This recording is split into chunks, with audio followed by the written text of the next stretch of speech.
This is Andrew Wolf, and in this video I'm going to talk about the neural control of ventilation. Now, the neural control of ventilation is the primary control of the inspiratory and expiratory rhythm and depth. And there, just so folks are aware, there are also local controls of ventilation, and these are the primary controls over bronchoconstriction and bronchodilation of the bronchioles within the lung tissue themselves.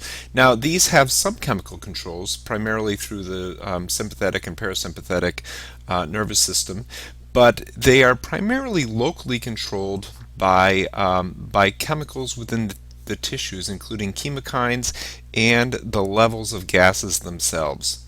So when there is local changes within the tissues, that is the primary control over bronchoconstriction and bronchodilation. Um, but in this slide, I'm going to primarily discuss the neural control of ventilation, which again is focused primarily on rate and depth of breathing. Now,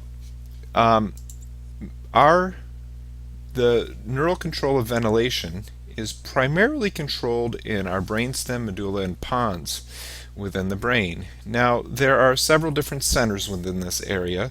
The first that I want to talk about, and probably sort of the most basic in many ways, is the dorsal respiratory group. Now, the dorsal respiratory group is actually down a little bit lower in the brainstem, and the dorsal respiratory group, I'm going to symbolize it by DRG, the dorsal respiratory group, sets the rhythm for the basic underlying rhythm for breathing. And it basically does this with neural pacemaker cells.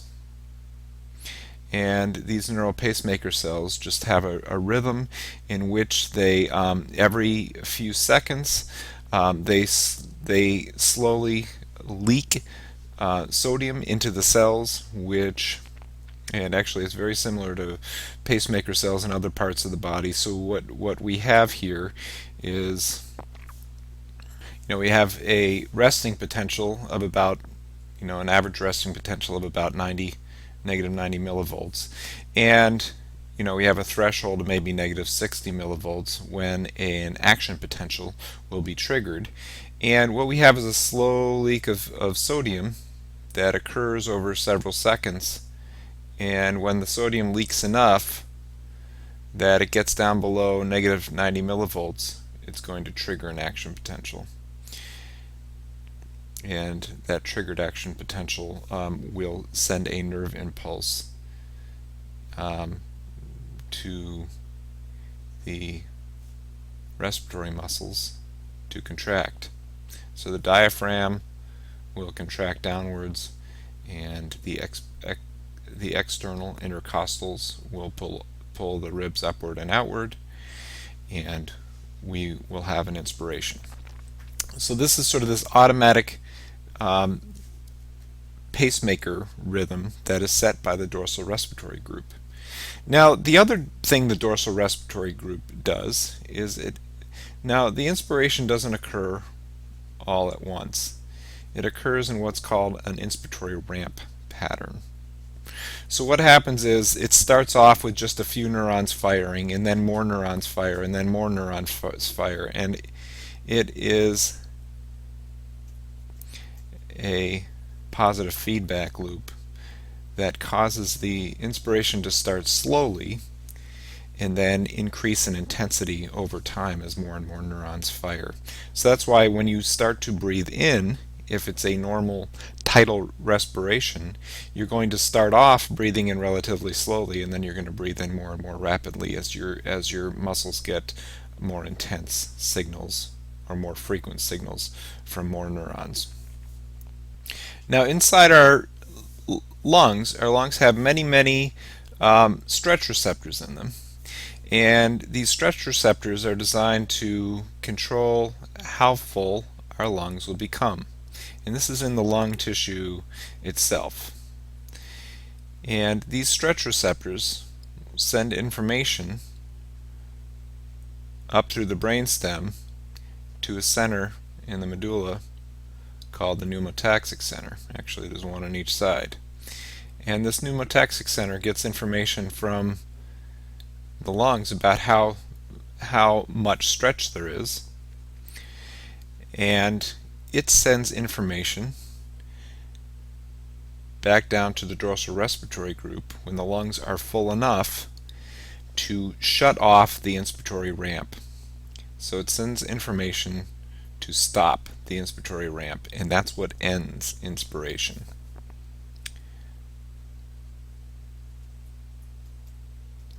So this is a way that the body, by shortening inspiration, the pneumotaxic center also gets information from up here that kind of creates a set rate for how long inspiration is going to be and how much the lungs are going to be able to stretch, right? So there's a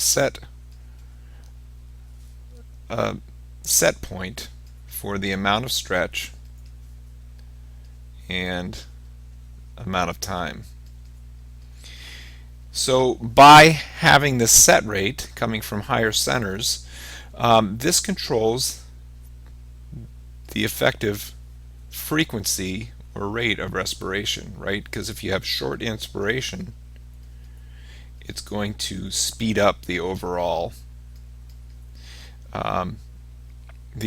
respiratory rate. Okay.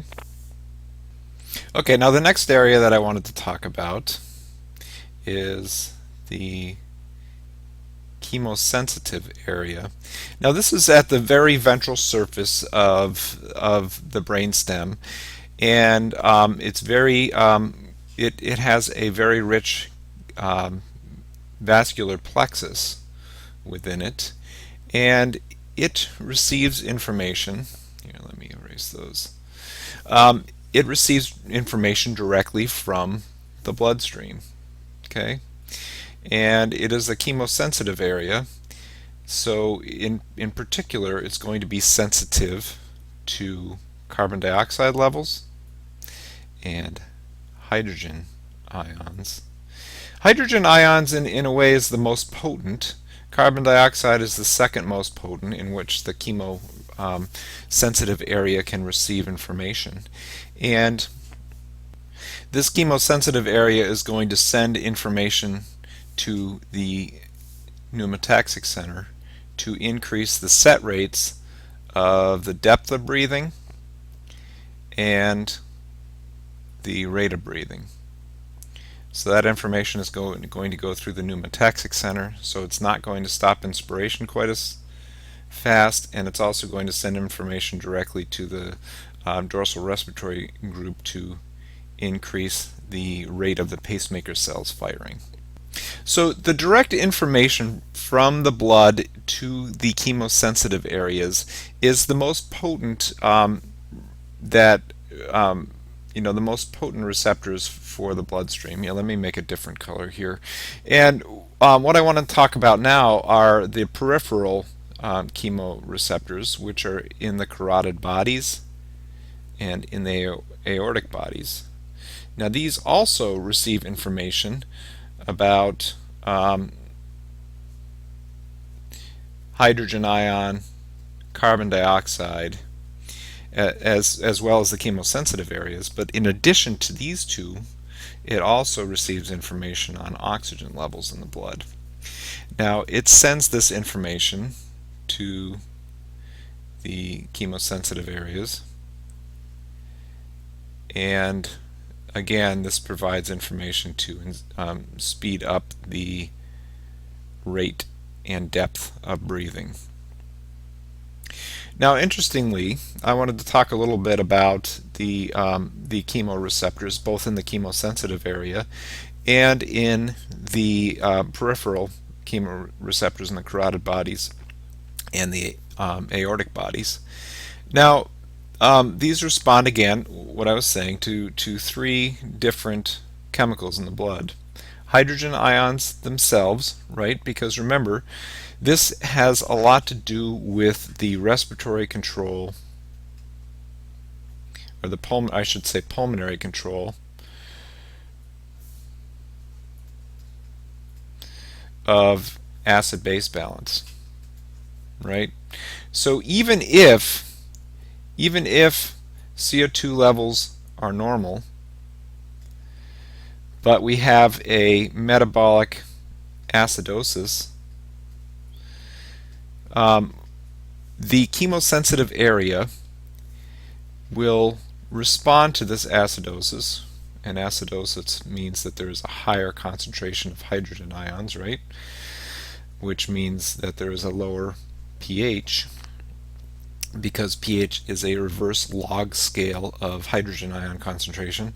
Then this will stimulate increased rate and depth of breathing. And this is a mechanism that allows the the lungs to restore balance in our acid base, right? To restore us to a pH of 7.35 to 7.45. And it can do this very, very quickly because of this response to hydrogen ions. Now, obviously, carbon dioxide and hydrogen ion are very closely linked because carbonic acid is the most common acid in our body, in our bloodstream. So the chemosensitive receptors, the receptors in the chemosensitive areas and the receptors in the carotid bodies and aortic bodies can also directly sense the level of CO2 in the bloodstream as well. So, a normal CO2 is about 35 partial pressure, normal partial pressure of CO2 is 35 to 45 millimeters of mercury dissolved in the bloodstream. Now, when this increases to say 55, this is going to independent of what's going on with the hydrogen ions, this is going to stimulate increased rate and depth of breathing as well.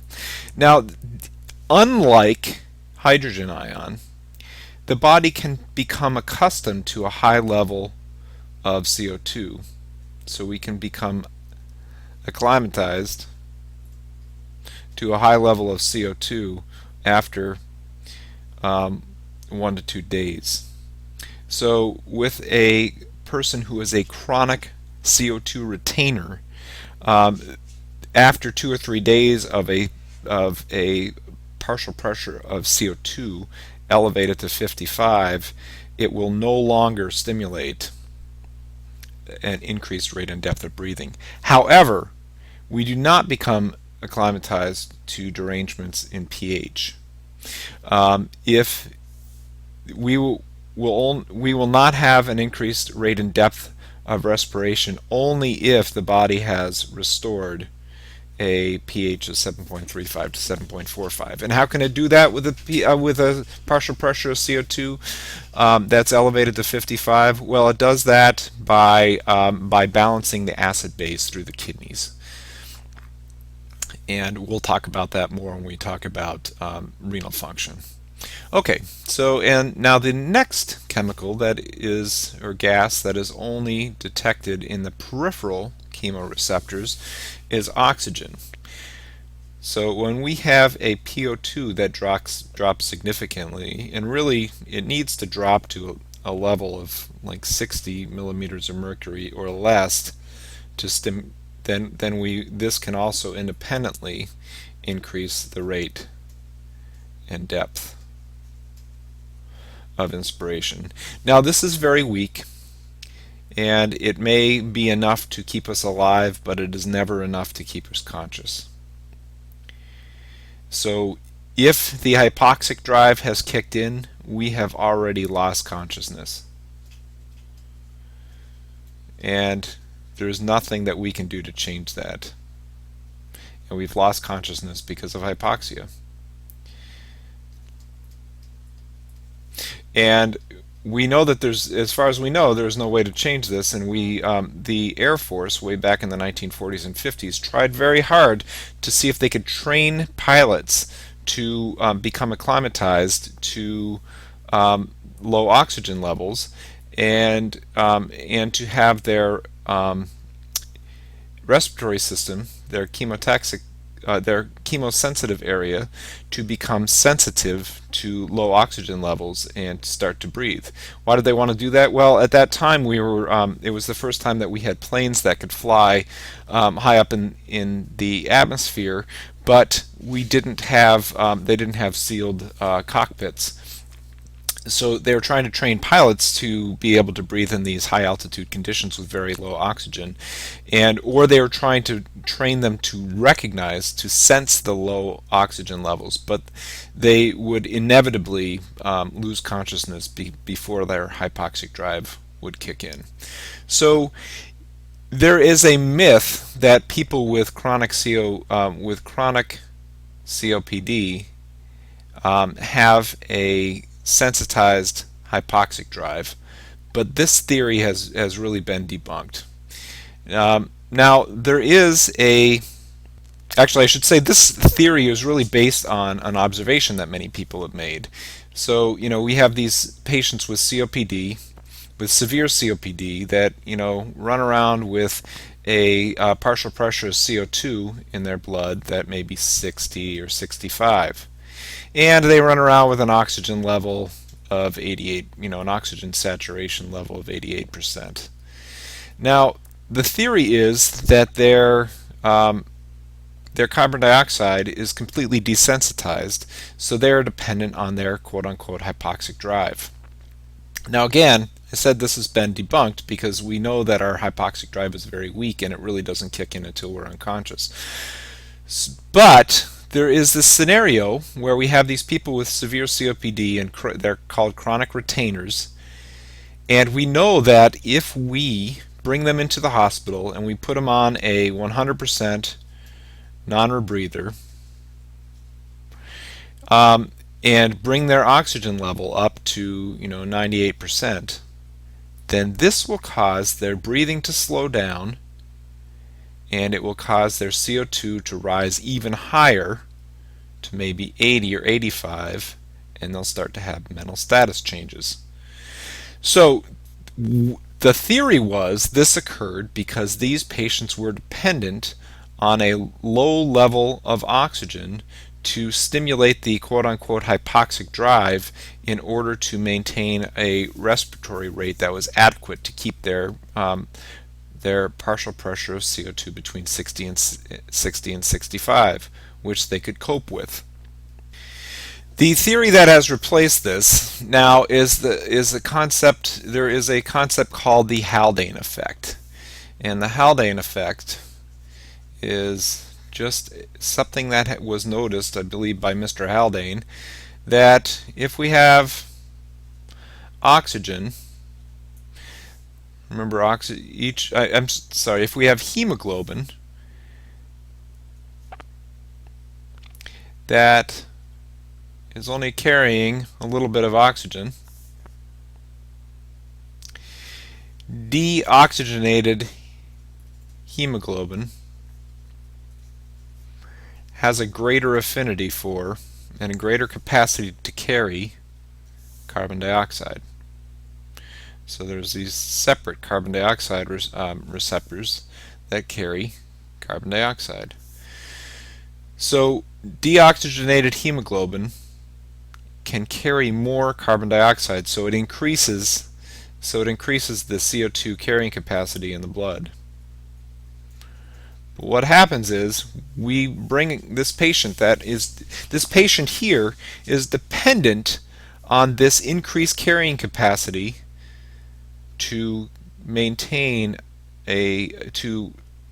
excrete enough carbon dioxide to maintain the level between 60 and 65. But what happens is, if we bring this patient into the ED and we increase their oxygen saturation to 98%, then what happens is we've decreased the affinity of the carbon dioxide receptors in the hemoglobin, so the carbon dioxide fall off the hemoglobin and cannot be carried back to the lungs to be excreted. And this is what causes the carbon dioxide to rise to 80 and what causes the mental status changes. So it is the Haldane effect that causes this observation, not the hypoxic drive. Okay, now I wanted to talk a little bit about dyspnea. So dyspnea can be defined as a constellation of breathing symptoms. And I'll get into what these breathing symptoms can be, but dyspnea is not just shortness of breath. Shortness of breath is only one aspect of dyspnea. Now I wanted to talk a little bit about, so if we have a situation in which we have elevated CO2, elevated hydrogen ion concentration, or decreased pH, acidosis, or decreased oxygen level, this is going to stimulate the breathing centers in the brain to increase the rate and increase the depth of breathing. Okay? Now, dyspnea, the sensation of dyspnea can be caused just by these things: increased rate and depth of breathing. So we have rapid breathing or increased work of breathing, right? And these things need to be out of, they can't just be in response to the level of activity. These need to be out of proportion to the activity that the person is engaged in. So, if you're out there running on the treadmill and you have increased rate of breathing or increased work of breathing, then you're not going to sense it as dyspnea. But if you're sitting in your easy chair and you've been hanging out there for the last half an hour and you have an increased rate of breathing and increased work of breathing that's out of proportion to your relaxed posture, then that will be sensed as dyspnea. Now, another thing that can cause dyspnea is a sensation that the body is trying to increase the depth of breathing, but it's being inhibited because of some kind of tightness in the chest wall.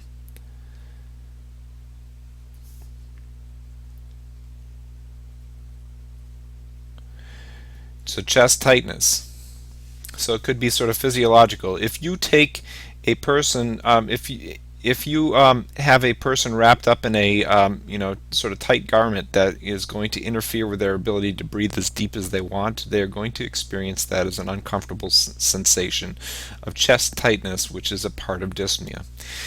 Now, the other thing that can cause a sensation of dyspnea is if our chemosensitive area is sending urgent information to our dorsal respiratory group, and our dorsal respiratory group is sending out information in response to this to increase the rate and depth of inspiration, but our body doesn't have the ability to keep up with these.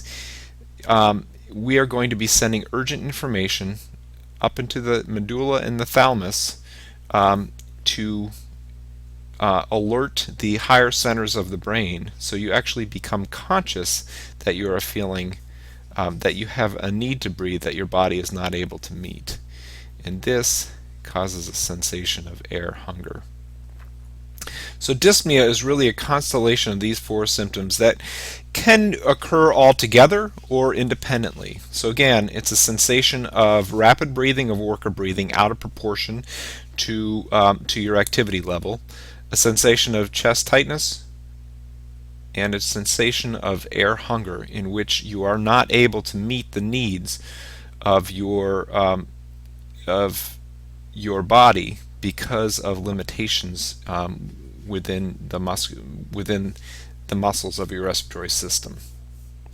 So when I'm working with my nurse practitioner students in clinical courses, I always encourage people to never use that common term that you see in charts, which is shortness of breath.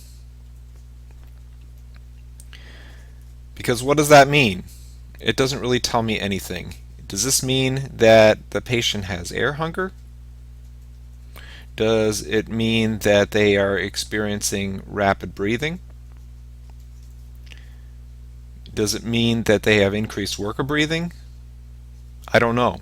So when you are charting about a patient's quote unquote dyspnea or shortness of breath, make sure you are very specific that the patient is complaining of a sensation of rapid breathing, or they're complaining of a sensation of air hunger where they just can't get enough, they just can't catch their breath.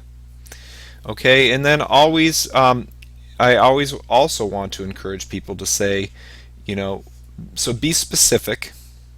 Number one, be specific about exactly which of the constellation of symptoms of dyspnea are occurring. Also, you want to talk about the conditions in which they're feeling those symptoms. So is this happening at rest? Is it happening with a short walk of 15 feet? Or is it happening when they walk up a flight of stairs? Or is it happening, when they run 5 miles? Now, of course, they can feel dyspnea when they run 5 miles, because if they run 5 miles every day, but now they're trying to run 5 miles and they're feeling much more aware of rapid breathing or air hunger, and they're not able to run as fast as usual, then yes, that is dyspnea. Is it happening when they're lying flat, otherwise known as orthopnea, or does it happen worse when they're standing up? And this is called platypnea. So make sure that you are specific about what aspects of dyspnea you are talking about, and also make sure that you specify the conditions that cause that symptom. Okay, so that concludes my discussion of the ventilatory control and dyspnea. Please let me know if you have any questions. And also, I'd like to encourage you to leave me feedback by giving me a thumbs up or a thumbs down. And also, you're welcome to leave comments. Thank you.